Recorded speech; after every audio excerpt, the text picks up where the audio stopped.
Good news po ito para sa ating mga DDS, nagmamahal kay Tatay Digong.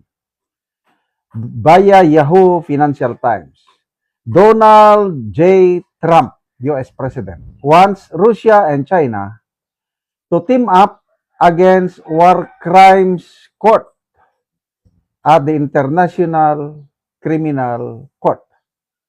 This comes after the president's trip to China from May 13 to 15. Trump traveled to China for the first time in almost a decade to have talks on various matters, including trade, nuclear power, the US-Iran war, and more. According to a recent report by the Financial Times, US President Donald Trump has allegedly asked China and Russia to help him fight against the power of the Wire Crimes Court at the International Criminal Court.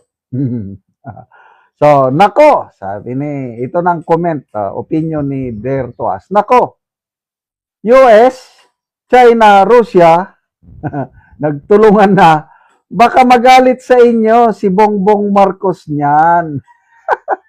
Saan pa niya i-deliver for free ang mga Pilipino who happen to be his political enemies? Grabe pa naman ang effort of whole of government approach.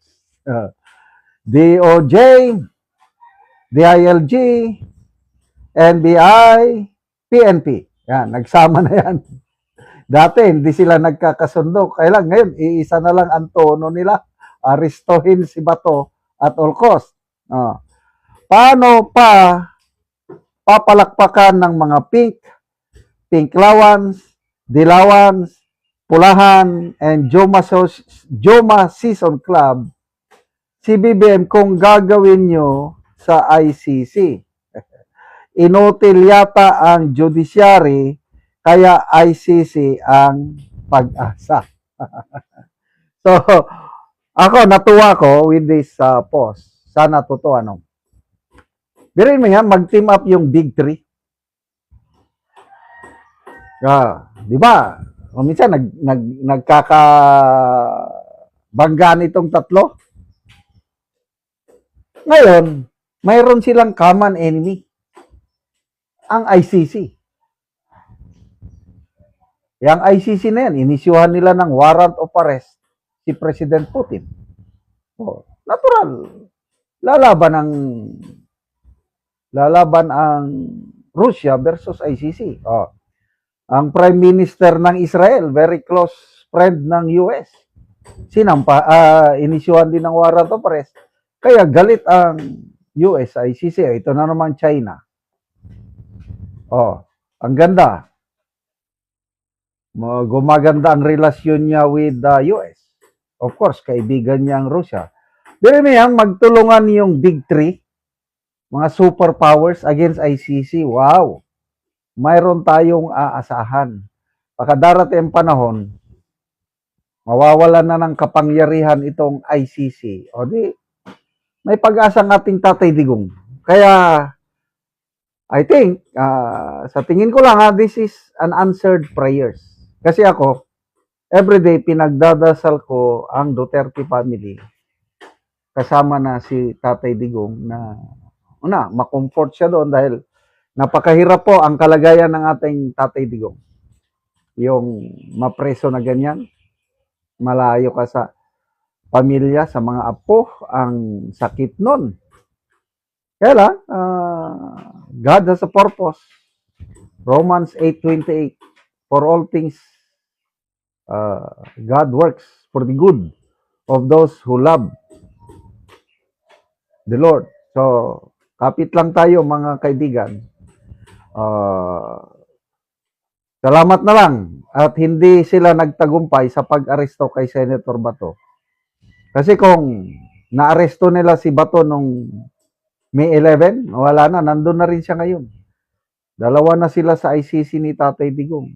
But God's miracle o God's hand is now moving in our midst sa political situation natin. Hindi niya pinayagan na maaresto si Bato at inalaw niya na magkaroon ng leadership change sa Senado. Kaya nandyan na yung ating Brave 13. Si Attorney Vic, tawag niya Patriot 13, Magnificent 13, whatever you call it. Lucky 13. Inalaw niya na nagkaroon ng leadership change. Yan na yung ating check. Kasi kung yung dati pa ring Senate leadership, delikado na tayo ngayon. Nakakatakot yung plano nila na siniwalat ni Senator Amy. Magkakaroon ng charter change. Mag-uusap lang yung dalawang kapulungan. Constituent Assembly, i-amend na nila ang konstitusyon. Wow! I-extend ang term ng President up to 2031. I-extend ang term ng mga congressman at senador. Wala nang presidential or national election sa 2028. Local election na lang. Yan ang plano nila. Ano ngayon? God is watching us from a distance. Diba may kanta na ganon? Tama na, sobra na. Kaya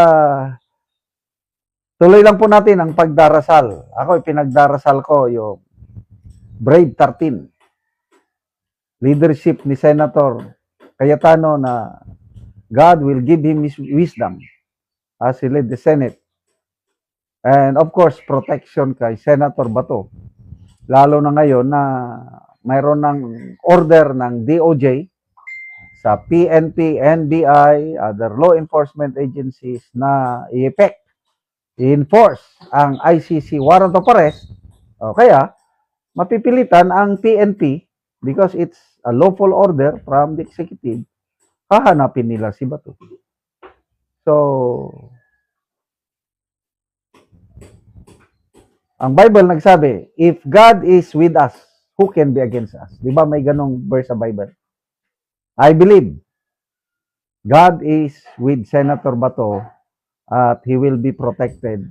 Hindi niya ialaw na makidnap ulit nila si Senator Bato dalhin sa ICC. Salamat.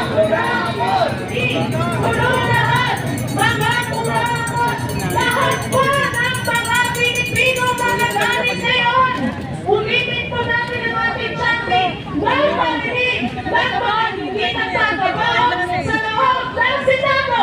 Ang ating panawagan, Sara Duterte, hindi isin, Bato de la Rosa, arestuhin, Sara Duterte, hindi isin, Bato de la Rosa, arestuhin, kulong lahat, mga kurakot, kulong lahat, mga kurakot, kulong lahat, mga kurakot, kulong lahat, mga kurakot.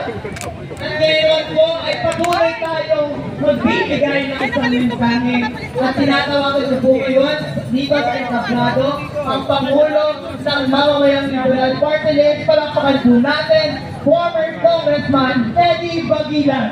Sara Duterte, hindi isin, Bato de la Rosa, arestuhin, Sara Duterte, Bato de la Rosa, Magandang hapon po sa ating lahat. Malin, magandayuani, po maraming pagkakataon sa ating tulisan sa pagbanday ko ngayon. Hindi po ako sisigaro o patuloy ko muna ng konti. Kakanta na lang muna ako sa kakakwento. Ang kayo ko, paborito kong kanta ng katutubo.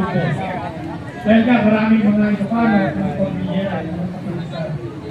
Gitere